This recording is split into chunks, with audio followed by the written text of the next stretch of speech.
Obviously we were disappointed in the outcome. I was not disappointed in the fight of the team and how we gave ourselves a chance to win that game. Obviously, that I thought ODU's got a good team.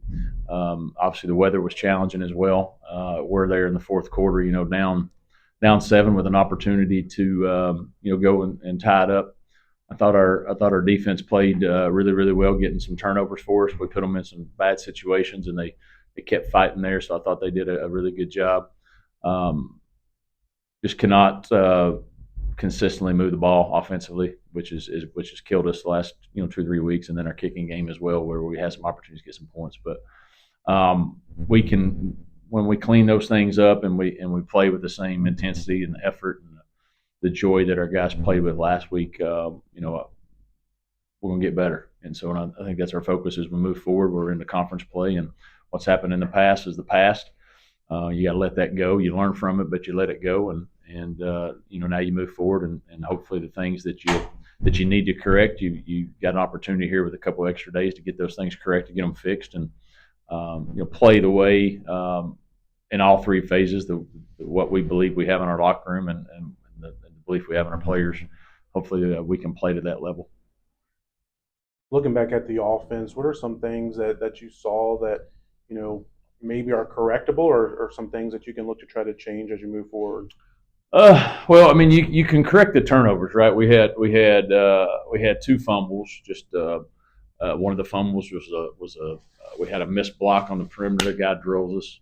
We had another fumble that you can't happen, and then we threw just a terrible pass, and so those 3 are all correctable stuff. The turnover things to me are correctable.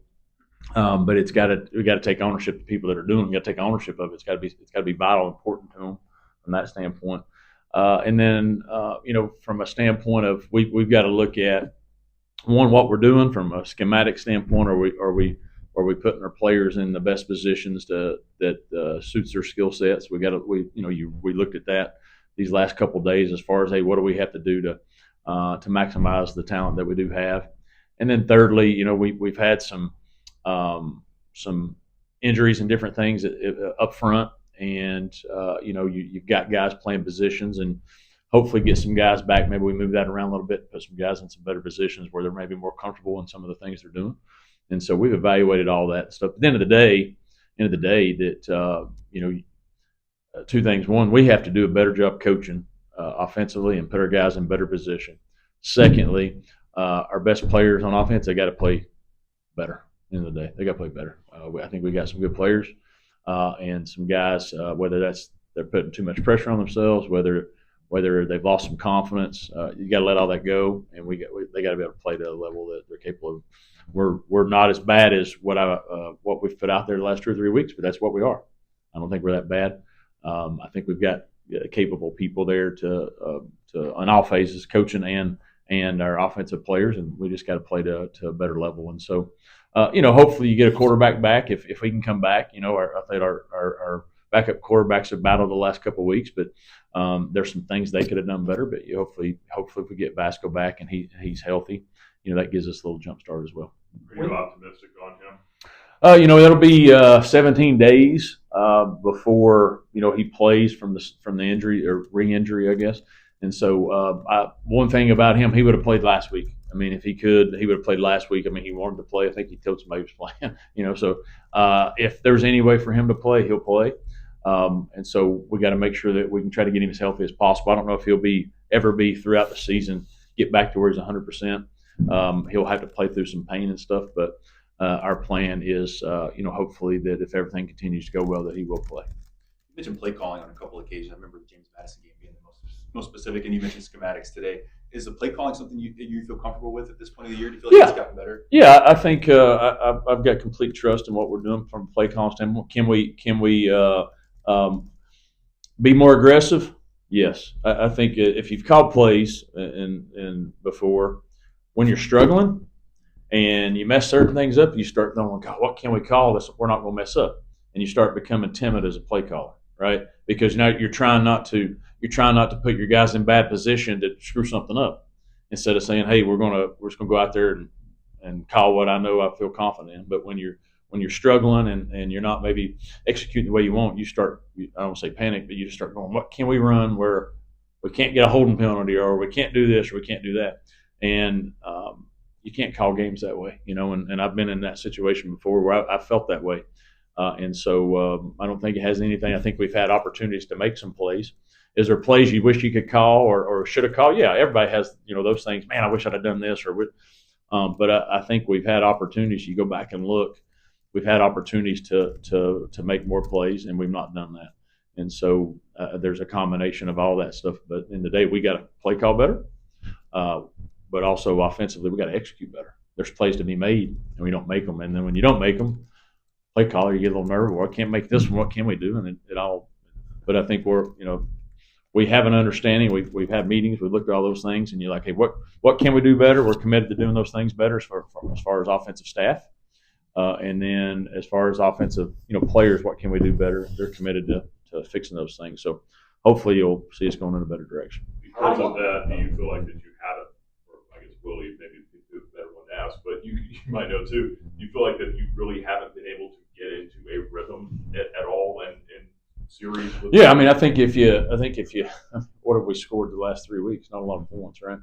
And so I think anytime when you're not scoring a lot of points, that's a rhythm deal. Like, first you get a great kickoff, and we got a third and whatever play, and we got an opportunity to make a play. We don't necessarily make the best throw.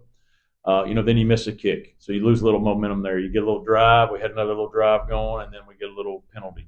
And so anytime that we've got something positive maybe happen, there seems like there's something that's taken some momentum away, and we've struggled to overcome that, right, from that standpoint. And so anytime that you're moving it and then you get a penalty or whatever happens, that rhythm gets it, and it's hard to get that back, especially when you have been struggling. And so I think that's part of it. We've just not been able to consistently over the last 3 weeks be able to put something together without something happening. You go back to Bowling Green, we had 14 points off the board there.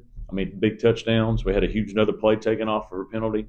All that's momentum, or it can keep you in rhythm, and you're not able to do that. You go off, and so that's that's happened the last 3 weeks where we've had some things, where we could create some momentum, create some positive, and we've not been able to do it. And so 4th and 2 the other day, we had a 3rd and 4, we don't get it. We get to 4th and 2, and we don't get that 4. That's you get that. There's momentum, there's rhythm, and then you're playing again. Now you're down 14, and so it changes with who you have out there.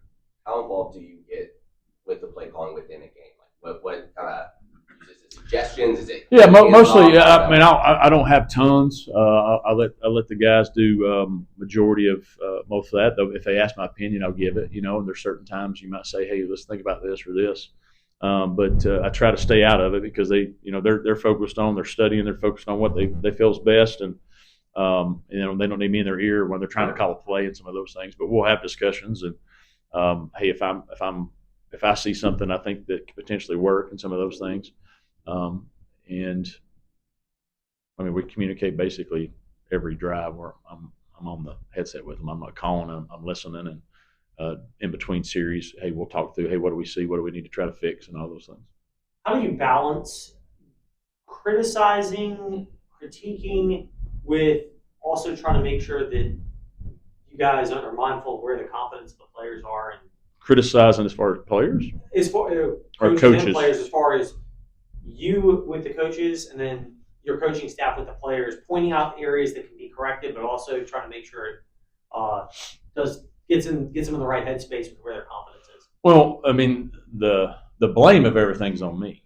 I mean, ultimately, if anybody be criticized, I'm the head coach. I'm the one that's responsible for the 1-4 record, and so all that is more on me. From a coaching standpoint, what I look at, are we having our guys play with unbelievable effort? Are we preparing them? Are they playing with the details? Well, those are things that you challenge coaches on. From a player standpoint, the players are smart enough to know when they're not necessarily doing the things they need to do. They know that. So I don't know if there's any extra things that you have to say. Anything that if they're criticized or if there's criticism for them, that's obviously done in-house. But I would tell you, I believe confidently that our players know that we're way better than what our record shows. I think there's a confidence they have that if we can fix these things, that we can make a great run here in the conference. I believe there's a lot of confidence in that. What I challenge them on is our effort's been great. I don't think anybody in here would argue the effort we're playing with and how we're fighting. I told them, though, that doesn't matter if we just keep doing the same old, same old. That's the definition of insanity, right? And so they need to fix the things that are keeping us from winning these games. And so whether that's some missed assignments, whether that's not getting the proper rest off the field, whether that's not doing extra stuff, whatever it may be, those are the things that we challenge them on as far as the little details of what it means to perform your best. And so, but overall criticism is all on me as that coach. With UTEP, I don't know if that answered your question. Yeah. Sorry. With UTEP, are they much different with 7 Nelson or 9 Locklear at quarterback? I mean, they're going to run their schemes, and they do a good job with their schemes. They're going to try to go fast. They're going to try to get you some different formations. Both of them present challenges, obviously. One's really, really athletic, and so, but they both can move the ball. And so, I don't know if our game plan will be much different depending on who's in there or not, because what they're going to do is very similar. Now, you might have if one's in there, you might have a certain different call on a certain down that you might, hey, this guy does this better on third down, so we need to take that away.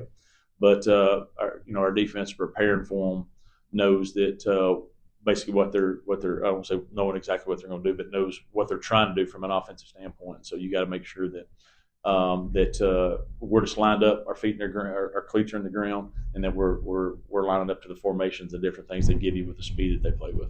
Do you have one more? Prognosis on Brylan Green? We got some good news on him as far as there's no serious injury there. He'll be out for a little while, but depending on his recovery and his rehab and how everything goes, we expect to get him back at some point during the season. And so obviously don't anticipate the next 2 games, but you have this whole month there, and so hopefully if things go well with him, we get a good chance to get him back by November.